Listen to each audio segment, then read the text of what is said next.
Hi, Achim here, InnerSpace Explorers. Well, a little bit different background today, as you can see, and I'll talk about this at another point. Um, Today, I want to talk about a couple of exercises and exercises that I have in my training, and I recently ran into a discussion about that. And one was the use of snorkel, and the other one was body breathing. And this is outdated, and you can't do this, and you should not do this, and you must not do this, blah, blah, blah. And so I thought this is a great topic because there's obviously a reason why I'm doing this. Do we promote a diver to wear a snorkel when he goes scuba diving? No, obviously not. Does this mean snorkel is something that's obsolete, that should not be on the market, that people should not use? No, of course not. I mean, you can go snorkeling. I do this.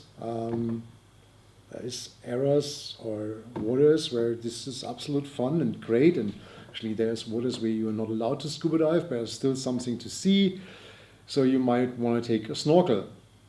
Do I believe that every snorkeler should be able to scuba dive?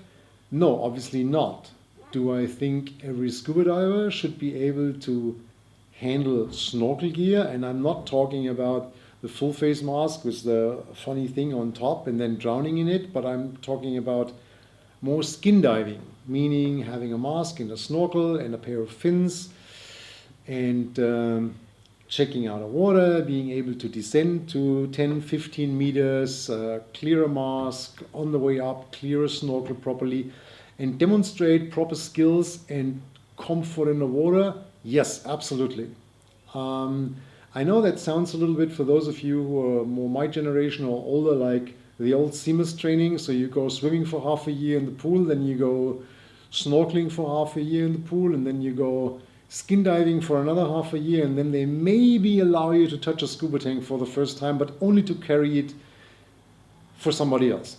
But nevertheless, I think it's an important skill. I think it also gives you the ability to handle certain circumstances that you may have in scuba diving, like being out of gas for a certain amount of time because you donate or you want to clear it, or if you think more technical diving, you may want to check out something in your second stage because there's something in it, or the diaphragm's flipped over. Yeah, I know there's a second regulator that you can take, but nevertheless, if you can do this, it adds another set of skills, and it gives you an ability that may help you in certain conditions. So I absolutely think this is something that you should be able to do, and I have this in my beginner classes.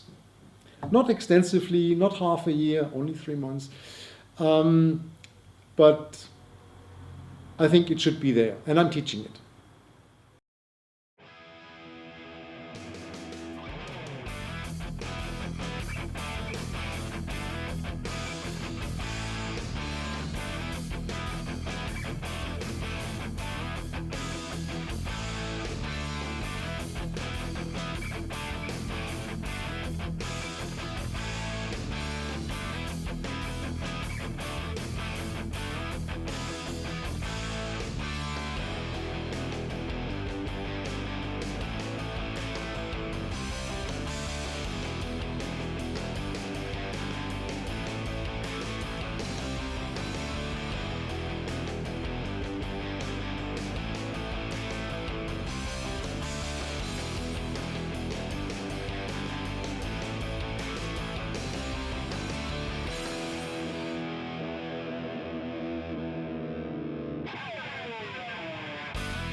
The other thing, body breathing.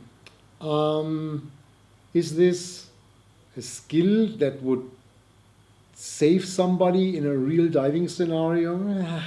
Most probably not. Do we need this? I mean, does it make sense? No, absolutely not. Every diver today has an octopus or a long hose or